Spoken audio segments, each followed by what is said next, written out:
कहते हैं भूत प्रेत शैतानी शक्तियाँ इंसान की जान नहीं ले सकती, वो बस इंसानों को डरा सकती है।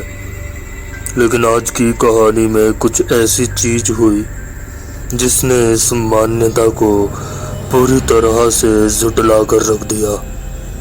नमस्कार, सभी का स्वागत है एक नई कहानी में। भाई विदाउट माइक रिकॉर्ड कर रहा हूँ तो हेडफोन्स पहन कर वॉच करें आप लोग। रात में देखेंगे तो उत्तम रहेगा।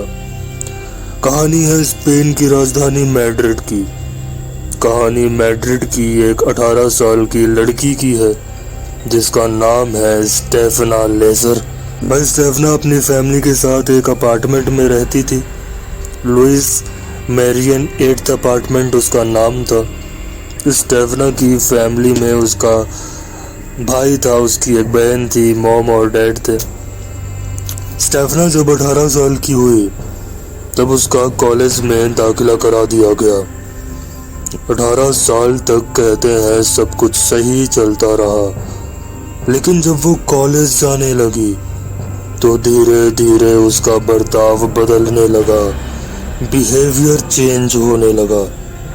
जैसे वो अचानक अपने भाई को देखकर गुर्राने लगती, बाकायदा सांप की तरह आवाज निकाल कर भाई पर हमला कर देती, घर की लकड़ी की दीवारों को अपने नाखून से खरोंचती, आधी रात को अचानक चीखने चिल्लाने लगती। इस बदलाव की वजह से पूरा घर परेशान। स्टेफना कभी ठीक हो जाती तो कभी ऐसी अजीब और गरीब चीजें करने लगती। घर वालों ने जब स्टेफना से बात करी कि आखिर क्या समस्या है, वो ऐसा क्यों कर रही है, तब स्टेफना ने बताया कि वो क्या करती है, क्यों करती है ये उसे मालूम नहीं, लेकिन अक्सर आधी रात को उसको घर में एक शैडो, एक परछाई नजर आती है। पता नहीं वो क्या है, इंसान तो नहीं है पर अजीब सी डरावनी चीज नजर आती है। उसके बाद ही वो अजीब चीजें करने लगती है, जैसे चीखना, गुर्राना, दीवार पर नाखून से खरोचना। घर वाले उसकी ये तमाम बातों को सुनकर थोड़ा सा डरते हैं कि आखिर ये कह क्या रही है। कुछ एक दिन बाद घर वालों को एक बात पता चली स्टेफना को लेकर कि वो तंत्र मंत्र की बहुत सारी किताबें पढ़ती है।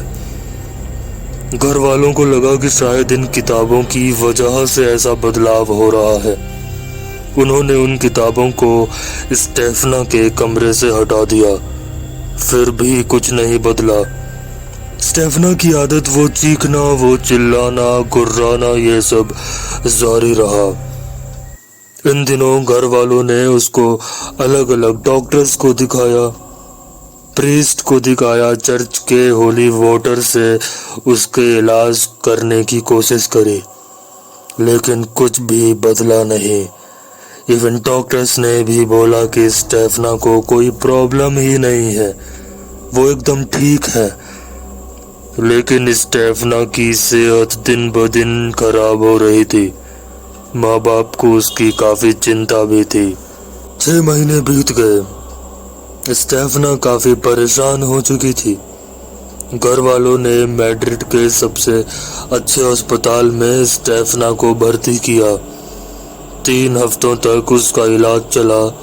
साइकाइट्रिस्ट ने भी देखा, अलग अलग डॉक्टर्स की टीम ने उसका इलाज किया। इन दिनों डॉक्टर्स ने बताया कि स्टेफना बिल्कुल ठीक है, फिजिकली और मेंटली भी उसको कोई प्रॉब्लम नहीं है। एक सवाल घर वालों के मन में कि आखिर फिर उसकी सेहत क्यों खराब हो रही है, अगर वो स्वस्थ है तो वो परेशान क्यों है, वो कमजोर क्यों होती जा रही है। ये सवाल घर वालों के मन में निरंतर चलते रहते थे। अगस्त 1991 की ये कोई बात है। एक दिन अचानक ही स्टेफना की अस्पताल में मौत हो जाती है। डॉक्टर्स भी कुछ समझ नहीं पाए क्योंकि उनका मानना था कि स्टेफना बिल्कुल ठीक थी। इवन घर वाले भी हर दिन उससे मिलने आते थे, उस दिन भी मरने के कुछ घंटों पहले माँ बाप स्टेफना से मिलकर गए थे। किसी ने सोचा नहीं था कि उसकी यूं अचानक मौत हो जाएगी। खैर, माँ बाप ने बेटी की बॉडी को कैथोलिक धर्म के अकॉर्डिंग कब्रिस्तान में 2 गज जमीन के नीचे दफना दिया। स्टेफना के माँ बाप ने उसका कमरा पहले की तरह ही सहेज कर रखा, जैसे कमरे की सफाई कर देना, हर 2-4 दिन में बेडशीट चेंज कर देना, यही सब। वो लोग रूम साफ करके दरवाजा बाहर से लॉक कर देते थे भाई। 1 हफ्ते तक तो कुछ नहीं हुआ, लेकिन 1 हफ्ते बाद घर वालों ने एक चीज नोटिस करी। जैसे दरवाजा खोलने पर उन्होंने देखा कि बेडशीट नीचे गिरी हुई है, बुक्स इधर उधर बिखरी पड़ी है, दीवार की तस्वीर उल्टी हो गई है। ऐसा लग रहा था मानो कमरे के अंदर कोई रह रहा हो। पहली बार जब ये हुआ तो उन्हें लगा शायद पड़ोसी लोग तंग कर रहे हैं, लेकिन बंद कमरे में पड़ोसी ये सारी चीजें कैसे कर सकते थे। उन्होंने दरवाजा लॉक कर दिया। 2-4 दिन बाद जब दरवाजा खोला तो देखते हैं फिर वही हालत कमरे की। चादर कहीं और है, गद्दे कहीं और पड़े हैं, तकिया कहीं और गिरी पड़ी है, दीवारों की तस्वीर उल्टी पड़ी है। कमरे में जीसस क्राइस्ट की भी एक तस्वीर थी, वो भी उल्टी है। घर वाले परेशान हो रहे थे कि आखिर ये क्या हो रहा है। कुछ दिनों बाद एक और चीज होने लगी। जैसे आधी रात को स्टेफना के कमरे से आवाज आती। एक आवाज उनको साफ समझ आती, जैसे स्टेफना अंदर से मम्मा मम्मा कहकर बुला रही हो। उसकी आवाज में दर्द होता। रात को जब माँ बाप उसके दरवाजे के अंदर जाते हैं तो पाते हैं कि वहां पर बहुत ठंडी हवा चल रही है, जबकि खिड़की के बाहर कोई हवा नहीं चल रही होती थी। ये चीजें लगातार होने लगी थी। इन दिनों घर वालों ने एक चीज और नोटिस करी। स्टेफना जब बीमार थी तो वो दीवार को नाखून से खरोंचा करती थी। उसकी मौत के बाद उन्होंने उस दीवार को बदलवा दिया था, लेकिन इन दिनों जब से उसके कमरे से आधी रात को आवाजें आनी शुरू हुई, घर वालों ने भाई देखा कि दीवार में फिर से नाखून के खरोंचे जाने के निशान आ चुके थे। ये सब देख उन्हें ये मालूम हुआ कि घर में कोई तो है। उन्हें डर का भी एहसास हुआ। उन्होंने डर की वजह से स्टेफना के कमरे को प्रॉपर बंद कर दिया, बाहर से कीले वगैरह से लॉक कर दिया कमरे को। उसी रात अचानक ही ठंडी हवाएं पूरे घर में चलने लगी और फिर रह रह कर आवाजें सुनाई देने लगी, चीखने की, चिल्लाने की। और फिर तभी वो कीलें खुद ब खुद खुल गए और वो दरवाजा अपने आप पूरी तरह से खुल गया। यह सब देख घर के सभी लोग डर गए, उनकी रूह कांपने लगी थी। इसके बाद स्टेफना के माँ बाप ने पड़ोसियों को यह सब बताया, तो कुछ पड़ोसियों ने कहा कि उन्हें भी रात में उनके घर से आवाज सुनाई देती है। कुछ पड़ोसी एक रात इनके घर रुकने आते। रात में फिर वही माहौल, अचानक ठंडी हवा का चलना, तस्वीरें उल्टी होना, चीखें आना। पड़ोसी भी अब विटनेस थे इन तमाम चीजों के। वो लोग डर कर भाग जाते हैं रात में ही वहां से। स्टेफना के मरने के 15 दिन बाद उसकी कॉलेज से 3 मैडम घर आती है, जिनमें एक नन भी थी। उन्होंने कहा, हम आपको कुछ बताना चाहते हैं। ये बात हमें शायद पहले ही बता देनी चाहिए थी। उन टीचर्स ने बताया कि ये बात 6-7 महीने पुरानी है। स्टेफना की एक बेस्ट फ्रेंड है जो स्कूल में उसके साथ ही पढ़ती है। उसकी बेस्ट फ्रेंड का एक बॉयफ्रेंड था जिसकी 7 महीने पहले रोड एक्सीडेंट में मौत हो गई थी।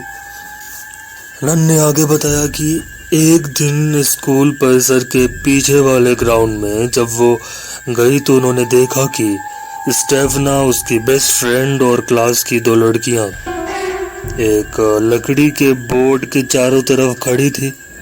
बोर्ड के बीच में एक ग्लास उल्टा करके रखा था। उन्होंने बारी बारी से सारी लड़कियां ग्लास को छू रही थी। नन ने बताया जब स्टेफना ने ग्लास को छुआ तो वो ग्लास हवा में उड़ने लगा।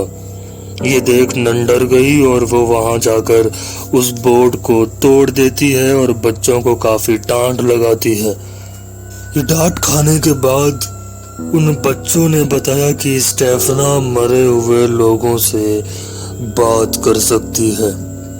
वो तंत्र मंत्र की किताबों को पढ़कर ये सब सीखी है।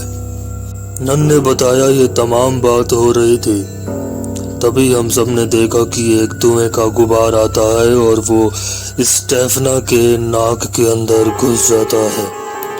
ये कहानी जब घर वालों ने सुनी, वो तारीख जो नन ने बताई तो उन्हें भी याद आया कि तब से ही स्टेफना ऐसे बदले बदले बर्ताव करने लगी थी, जैसे गुर्राना, चीखना, दीवार को खरोंचना। नन और टीचर्स के जाने के बाद घर वाले डर कर प्लम्बर को बुलाकर स्टेफना के कमरे को लॉक करवा देते हैं। बाहर बड़े बड़े सोफा रख देते हैं। रात होती है और रात होते ही अजीब सी आवाजें बहुत तेज तेज आने लगती है। ऐसा लग रहा था जैसे कमरे से कोई बाहर आना चाहता हो। थोड़ी देर बाद सोफा दूर जा गिरता है और वो कमरा एक बार फिर से खुल जाता है। रात में जब स्टेफना की माँ सो रही थी तो उसे ऐसा लगा जैसे कोई उसकी छाती में बैठकर उसका गला दबा रहा हो। काफी देर तक वो परेशान रही। उसके पति को भी कुछ समझ नहीं आ रहा था। फिर उसने अपने पति से ये सारी बात बताई। पूरा परिवार डर के साए में था। उस अपार्टमेंट में पिछले कई दिनों से वो लोग जो कुछ देख रहे थे, जो कुछ महसूस कर रहे थे, उन सारी चीजों की अब इंतहा हो चुकी थी। इसके बाद वो फैमिली वो अपार्टमेंट अगली सुबह ही खाली करके चली गई। उन्होंने घर का सारा सामान भी वहीं छोड़ दिया।